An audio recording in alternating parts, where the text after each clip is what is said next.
What's up, you guys? This is Christian for Hustle and Bustle. Sorry I haven't been posting for a while, but I'm very busy. Today's video will be how much is a house worth and how much to value a home. Now I want to start that series of real estate videos because I see the big boys like Graham Stefan and Meet Kevin kind of started not doing real estate videos anymore. Both of them used to, and I used to watch them a lot, but now one of them is making finances and the other one is doing news videos. And I decided that maybe to sneak in behind them and start doing real estate videos because mainly that's what I do.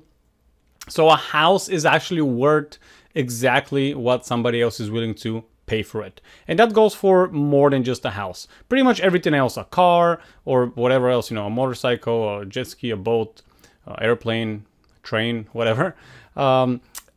It's worth exactly how much somebody else is willing to pay for. That's why you put a certain price and then you negotiate usually down, unless you do another strategy where you actually do the research how much your house is worth. Say it's worth $200,000. Instead of putting on 230 and wait for people to actually bid to, you know, 115, I'm sorry, 215, 210, you put it on 185 or 190 and then you get gazillion of offers and then people start to outbid it themselves. So if the house is worth, the fair market value is 200,000, you might actually more than likely get more than 200,000. And actually you might get more than what you would have gotten if you have listed the house for 230,000, which will deter some people. Me, for example, it would deter me from even putting an offer in because I'm like, well, I'm going to offer 180 on the house. That's $50,000 difference. I'm not gonna even waste my time on it. So with that out of the way, house is worth exactly as somebody else is willing to pay for it.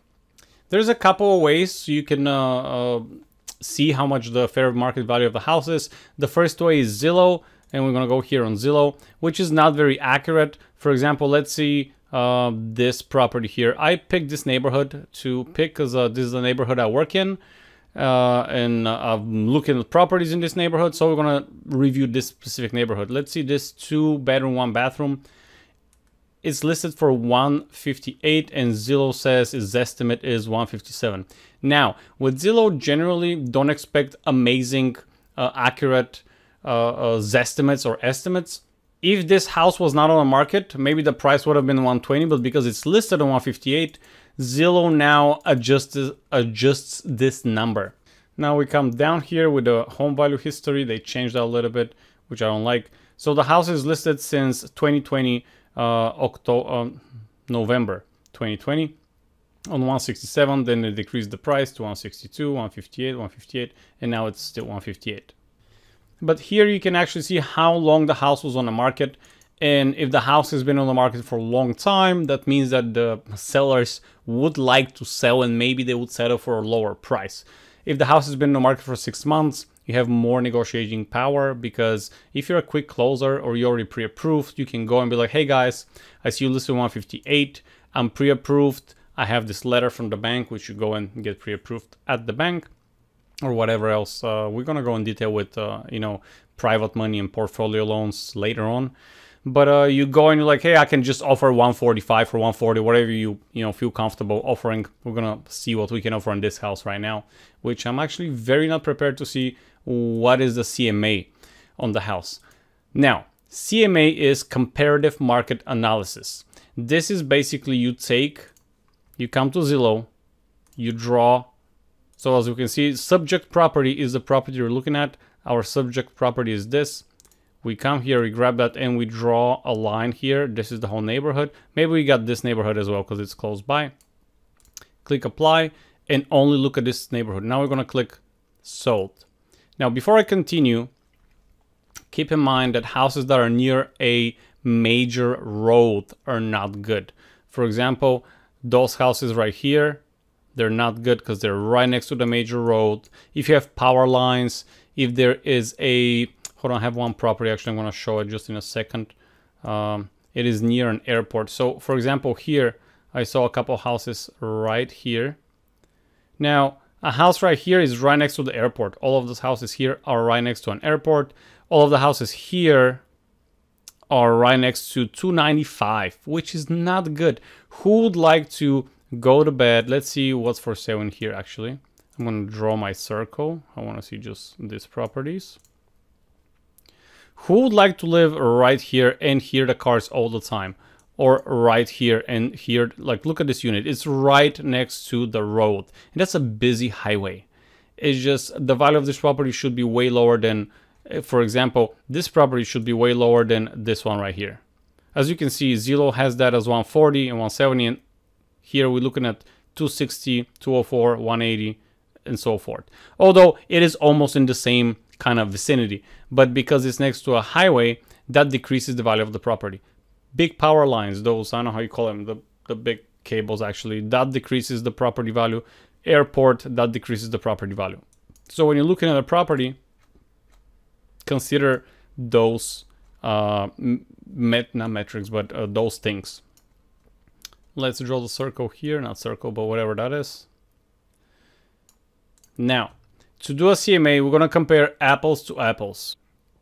So we're not going to comp 3-2, which is usually referred to. 3-2 is 3 bedroom, 2 bathroom. We're not going to compare 3-2 to a 4-1, for example. It is just a stupid comparison.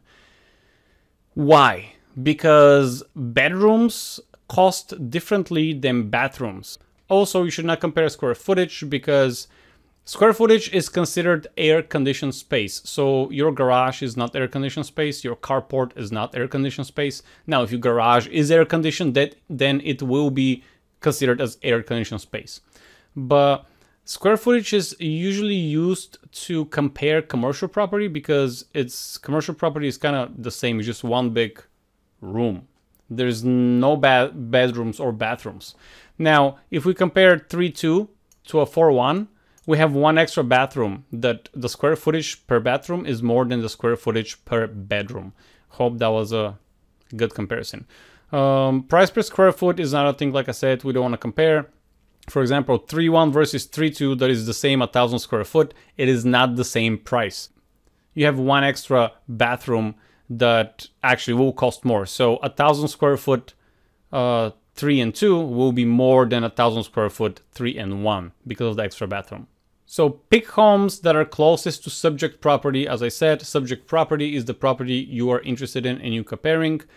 Pick homes that are as exact as the subject property as possible. Same with the year built. You cannot compare something. I see that, oh, I have such a beef with wholesalers. They send you comps or comparatives that, you know, the subject property is 1952 and they send you a comp with 2020 brand new house. Well, obviously the 2020 house might be the same square footage, might be the same 3-2, but it's way newer. So this is not a good comparison. And you want to see sales for the last 6 months. We're going to look at a wholesaler ad, and after we finish with this to see what I mean. They compare random stuff and I really don't like that because they're wasting my time. Now this is listed for 158 and it's 2-1, 813 square foot. And let's see which year the house is. It's 98 days on the market. And the house is 1951, which is normal for this area here. We're not going to see new construction here, as far as I know. Now we come here, we do 2 bed, 1 bath, you use exact match. Now, unfortunately, Zillow doesn't want to listen to me and they still give us other matches here. I don't know, it kind of started bugging a while ago. We still see 4 and 2, but we'll get through it somehow. Now I'm going to come here. We're going to do houses. We don't want apartments and lots, although there are no apartments in this area because I know this area. And now we're going to look square footage between 750 and 1,000 square foot. I'm going to click done.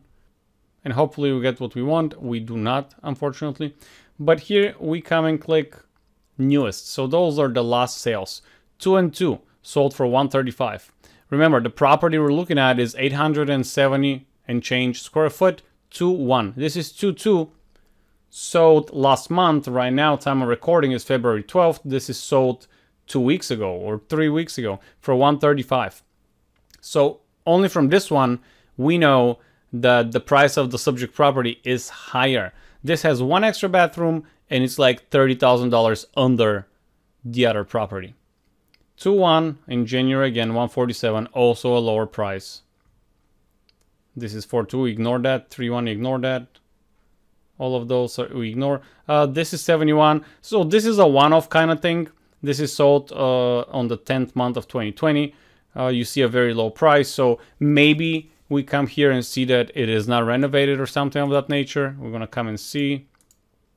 Yeah, this is not renovated and the subject property is renovated. So we can ignore that property because it doesn't serve our purpose. Again, you want to compare as apples to apples as possible. If a subject property is renovated, we don't want to compare it to no renovated properties.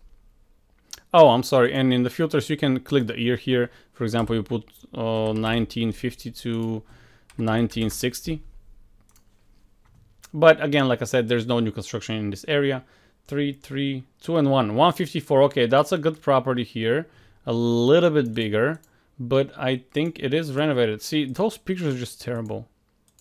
But that is renovated, I can see. So this is a good comp. 154. So that's close to what we're looking at. 87. This is also a property. Actually, I'm skipped on that opportunity. I put an offer of 82,000 last year. It was a good property, just not renovated. I was looking at it for me. Okay, so let's see 135 property. Is it renovated or not? And as I can tell, new paint outside, inside. It's not fully renovated. It's like kind of lipstick a little bit, you know. Paint and carpet is what we call it. But in this case, it's paint and laminate. Okay, so on 135, we can add, let's say, $10,000 to $15,000 the property. If it was renovated, we can add a price on it. So let's say it's 150. So it's getting pretty close. And the 47, that does not look renovated at all, but because I don't see a good paint. Okay, well, it's clean. All right, it's not bad.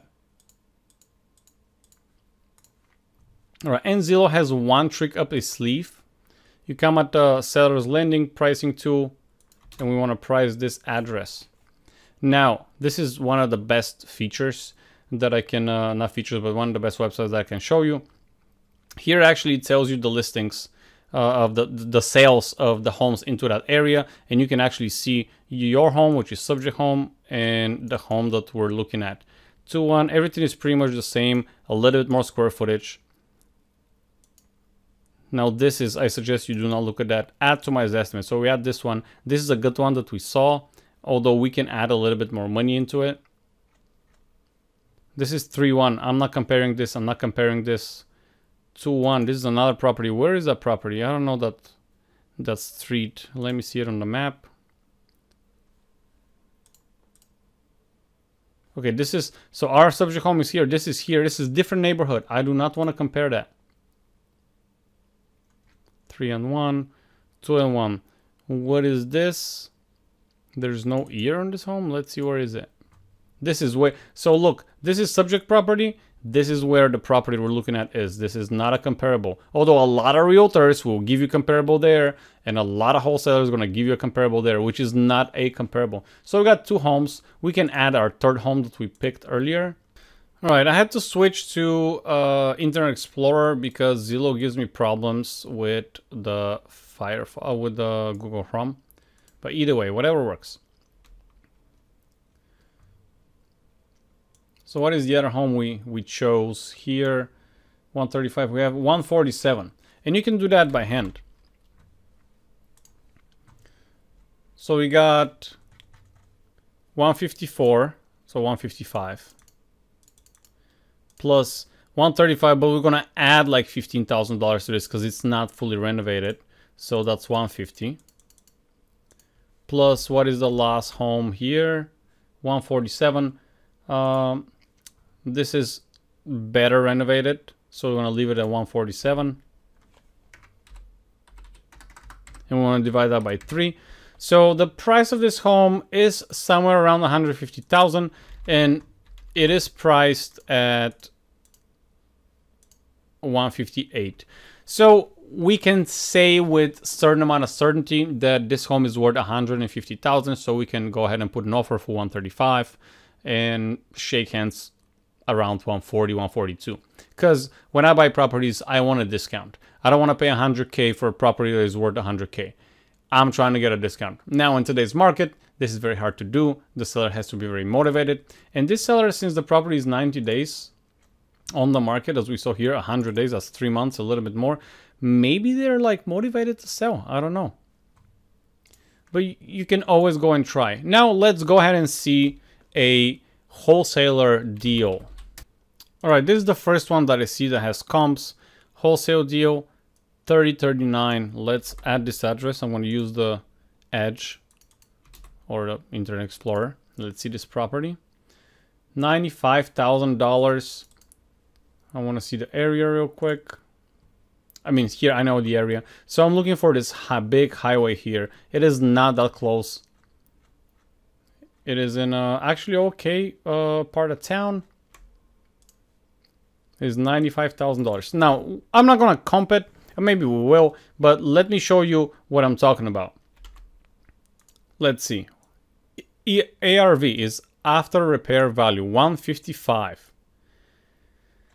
Let estimate a rehab. Now, generally, you need to learn how to do your own estimations because I bet this is not a $30,000 job.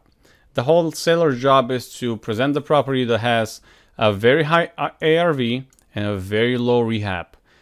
And think about it. Those people have a lot of connections with a lot of GCs, which is a general contractor. If the deal was so darn good, why wouldn't they take it? If they need to put $30,000 and pay $90,000 on it, that's $120,000 you're in, and you're cashing out 35 grand. If the deal was so good, why didn't you take it? Also, their contract is for less than $90,000. For example, they rolled a contract for $75K and they want to take 90, so they want to make $15,000 commission. So, in other words, if they have it for $75K and you just need to put $30K, that's $105. And if you're sure you're going to sell it for $155, you're looking at $50,000. Don't mind the minus. You're looking at $50,000 profit. After taxes and holding costs and let's say $10,000 in everything. You're looking at making 40 grand clean in 4 months. You do that 3 times a year, that's 120K. Why wouldn't you do it? Okay, it's 3,2,908 square foot, 1928. Let's see comparables. Now, 3 beds, 2 baths. Look at the first comparable. 2-1. 700 square foot, okay, it's smaller. Kinda more than 50 to 100 square foot smaller. It's 2-1. The next comp, 3-1. 1 bathroom less. The next comp, 2-1. So none of the, oh, and the 3-1 is pretty big. It's 150 square foot bigger. So when you're buying from a wholesaler, I hate this because they're not giving you an actual information. So this was the video for today, guys. Thank you all for watching. Please, if you like that content, give me more ideas, give me questions, and hit the like and subscribe button. I'm going to try to post more videos, but no promises.